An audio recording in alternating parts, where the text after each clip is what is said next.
Now, over here in the United States, a lot of people will be really bothered by this. Not as many people as used to be bothered by it because, more and more people, a lot more people, are not looking at wine as something you go out and get drunk with. As everyone knows, you can take a shovel and you can dig with it, or you can take it and you can break windows or hit somebody over the head. You can do anything with anything. You can make something good or bad. Explain to these students how you looked at it over there and maybe the trouble you had when you came over here. Sure. Well, for one, going over to somebody's house, they offer you something to drink. And there's two different ways you can look at it. One, when we would go to somebody's house who was very poor, and the only thing they might have in the fridge that they thought was worth offering you would be some wine that they had made. And when you're dealing with that really... they made, you say? Yes, that they actually made themselves. In other words, the people are in the habit of making their own wine. Yes, a lot of, especially in the villages, many of the Turks and even Bulgarians and Romanians have vineyards and they make their own wine. This is really interesting because, over here, all kinds of people would be shocked. I'm sure you can... Yes. Well, they make their own wine, and to go this would be almost boring. I mean, in the sense of, to them, it'd be like us saying, we made some Kool-Aid or something. Yes, exactly. And what would you think if you offered someone some Kool-Aid and they said, no, I don't want it?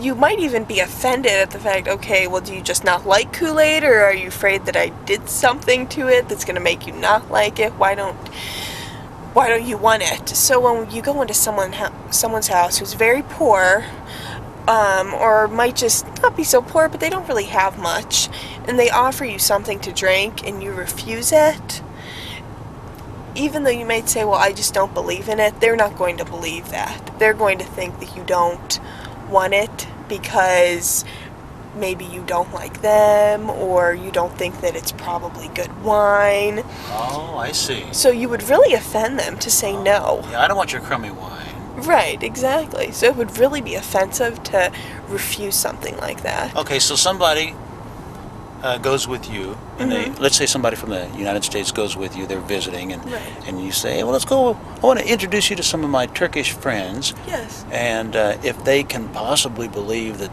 these Turkish Muslims are not going to kill them, if we can get them past that, now we've got this cultural issue of wine. Oh no, what are we going to do? We're going to get drunk? No. One thing I'll tell people, if I'm taking you over to a Turk's home and you're really worried about getting drunk, you can't drink it too fast. Just sip on it, because the second it's empty, they're going to fill it back up and you better drink it. What else? Tell somebody is, well, just sip on it. And that way, you're still going to have a little bit left, so when they come over and say, oh, can I give you some more? You can say, oh, no, I still have some. But if you drink it all, it's on you when they fill it back up, because they're going to expect you to drink it all. So I try to just explain to people, to them, this is like drinking a Coke. It's not... They aren't looking at it, oh, I'm drinking an alcoholic drink. To them, it's very cultural. Just as you would offer someone a Pepsi or a Coke, they offer you a glass of wine. Now, on the other hand, it's also very acceptable even for younger kids. When you go to to a celebration where there's they're harvesting all of their grapes and making wine, they'll give even the little kids maybe just a couple, like a gulp or something of wine, and everybody will toast, and that's very culturally accepted. When I was in my mid-teens, I remember going over to a friend's house for New Year's, and their mom would make us all a little teacup of red wine, and she would heat it up and put a little bit of sugar in it and make it sweet, and give that to us for New Year's. And that was just something she did. She didn't give us, 10 glasses or something of it. She just gave us each one, and we were all about 15 years old. And she didn't see any problem with that. She wasn't getting us drunk. She was just giving us a cup of wine. And you weren't giggling and acting like, oh, wow, we're really doing something Oh, cool. no, You know what I because mean? no, and also she was giving it to us with food and stuff. They normally drink their wine with food. You don't see a lot of times them drinking it without food. Okay, so, Grace, have you had a hard time with this adjustment in the United States? With some people think... Definitely. Definitely. And Tell us about how, some examples. when I first started out at Christian college, certain classes, teachers talking about how drinking wasn't right. And I remember raising my hand and saying, well, when I was overseas in the churches, they would drink wine for the Lord's Supper. And they drank real wine, not grape juice. They actually used real wine. I said, are you telling me that all the churches over there are wrong? And the teacher answered affirmative, yes, they are. And I was just so confused. I remember going home and just thinking, these people here in America live in a box, and they can't see outside of it.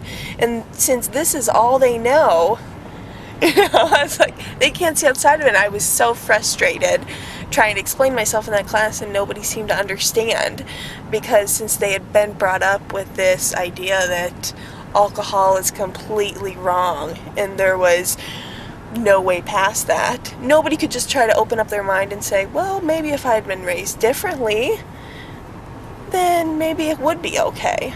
But over here, they don't have to deal with the way life is over there, and so it's easy for them to say, oh no, this is evil.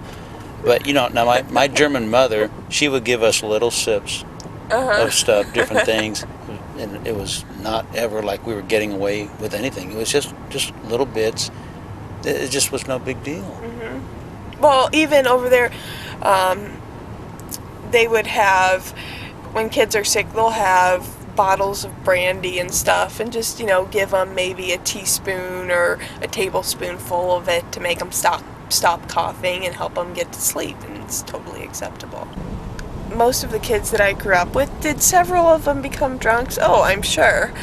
But at the same time, most of them learned from a very young age that you were supposed to be responsible with alcohol. And since they were brought up, hey, you aren't going to drink 5 glasses of wine, you're just going to drink 1, then they were used to that. And it wasn't like all of a sudden they turned 21 or turned 18 and they were drinking as much as they possibly could. Right. Yeah. So we're not talking about trying to talk anybody in the United States into drinking alcohol. We're just talking about, be careful about judging other people. When you go over to their place, you better be nice and not try to be Mr. Righteous American who's going to straighten them out, because they're going to throw you out on your ear. Exactly. To go to Romania or Bulgaria and tell these people that have vineyards that have had them for maybe 100 years. Their great-grandfathers started these vineyards. Oh, wow. And, these grapes have been growing for years and years, and they've really cultivated them. And to tell them, you need to get rid of your vineyards and stop making wine, that's against God, they're going to throw you right out of their town. You have to some degree, accept the culture that they've been raised with. Or just don't be there. Right, or Get out of town. exactly. Or you're not gonna be able to befriend these people if you don't accept them in their culture, especially when you're in their country. Right. Okay, Grace. Mm-hmm. How did people say your name in the different languages? Well, How did they pronounce it? you can say it several different ways. For Romanian, it could either be gracia or har. Har is the actual word grace, but you could also use gracia as well for the name. And then in Bulgarian, it was blaga. And in Turkish, it's inayet. And what did you like? I didn't use any of them. I actually only wanted to be called Grace, just because I didn't like any of the foreign versions of my name. Well, how did your friends say it? They said Grace, Grace. but the only problem was in Romania and Bulgaria, girls' names always have an A after them. Now, wait. But they wouldn't say A, they would say... They would say A, right. So, Anna, Alexandria, Otilia. Yeah, como en español. Yes, so they always had an A, which means that it's a female name. So when I would tell people that my name was Grace, they would make fun of me and think that I had a masculine name. And say, do you have a boy's name? Why would your parents name you after a boy? And I'd say, no, it's an American name. We don't have A's after our name like you all do. But it did get a little bit confusing at times, because people would, in classes and stuff, they'd think I was a boy and not a girl. And when I'd stand up, they'd be like, no, this says that it's a boy. I'd be like, no, I'm a girl. But I was really stubborn. I did not want to be called anything else. I wanted my actual name.